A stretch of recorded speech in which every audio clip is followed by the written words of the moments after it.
Assalamualaikum dan selamat sejahtera kepada Puan Nurul Hidayat dan rakan-rakan. Kami daripada Program Diploma Pendidikan Awal Kanak-Kanak menjalankan tugas kerja khusus pembentangan perkumpulan subjek pemerhatian dan penilaian awal kanak-kanak. Ahli kumpulan kami terdiri daripada 4 orang, iaitu saya Nur Hazika Izzati binti Salam, Nurul Ain Hafizah binti Muhammad Halim, Nadira Sofia binti Sarpun dan Mar Suhaila binti Rozi. Semoga pembentangan ini dapat menambah ilmu pengetahuan. Penilaian terhadap kanak-kanak. Jenis-jenis penilaian. Penilaian terbahagi kepada dua, iaitu penilaian sumatif dan penilaian formatif. Formatif ialah penilaian yang dilakukan secara berterusan semasa proses pembelajaran dan pengajaran. Ciri-ciri penilaian formatif. Penilaian formatif digunakan oleh guru untuk merancang tindakan seterusnya. Penilaian formatif juga dijalankan semasa proses pengajaran dan pembelajaran. Penilaian ini dijalankan ke atas tingkah laku, interaksi dan hasil kerja kanak-kanak. Interaksi kanak-kanak seperti cara kanak-kanak bersosial semasa bermain bersama rakan-rakan. Hasil kerja pula seperti cara kanak-kanak menggambar, mewarna, melakar dan melukis. Seterusnya, saya akan membentangkan tentang tujuan penilaian formatif. Tujuan penilaian formatif mempunyai 4. Yang pertama adalah guru-guru memperbaiki dan menyediakan bahan untuk membuat aktiviti kepada anak-anak tersebut.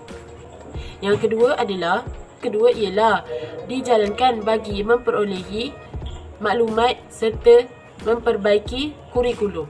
Yang ketiga ialah guru dapat mengetahui tahap penguasaan murid-murid. Yang keempat adalah guru dapat memperbaiki kualiti cara pengajaran. Saya juga akan membentangkan tentang prosedur penilaian formatif. Prosedur penilaian formatif mempunyai 3. Prosedur yang pertama ialah menentukan topik pembelajaran mengikut sukatan pembelajaran supaya murid dapat menguasai subjek topik. Prosedur penilaian formatif yang kedua ialah meramal perkembangan kanak-kanak dalam pembelajaran, hasil kerja serta tingkah laku. Prosedur penilaian formatif yang ketiga juga dapat merancang tindakan susulan dan bimbingan yang bersesuaian.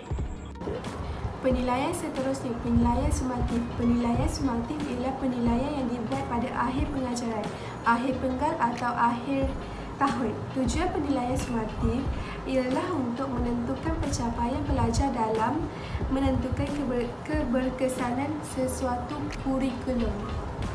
Tujuan penilaian sumatif. Yang pertama, membantu murid-murid meningkatkan pencapaian. Yang kedua, memerhati dan menentukan peringkat pencapaian murid-murid mengikut kumpulan.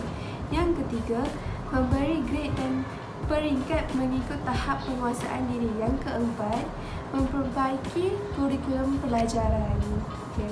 Nama saya Nadira Sofia binti Sarpun, nombor kamera KAD 22060720.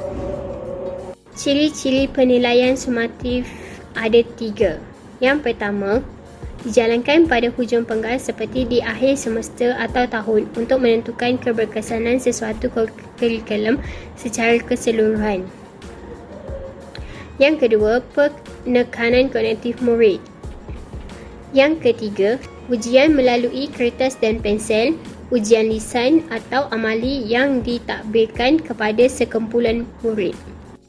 Seterusnya, langkah-langkah membentuk ujian sumatif. Yang pertama, menyediakan jadual penentuan ujian yang menggantungi maklumat bagi memastikan kebolehpercayaan keputusan diperolehi. Yang kedua, mengumpul bahan mengajar dan bahan bantu mengajar secara sistematik. Yang ketiga, menempatkan murid dalam kumpulan dan kelas yang bersesuaian berdasarkan pencapaian dalam peperiksaan. Yang keempat ialah menyediakan skema permarkahan bagi tujuan menyemak kertas ujian. Terima kasih kerana membahagikan masa untuk melihat pembentangan saya hari ini. Semoga pembentangan ini memberi manfaat kepada kita semua.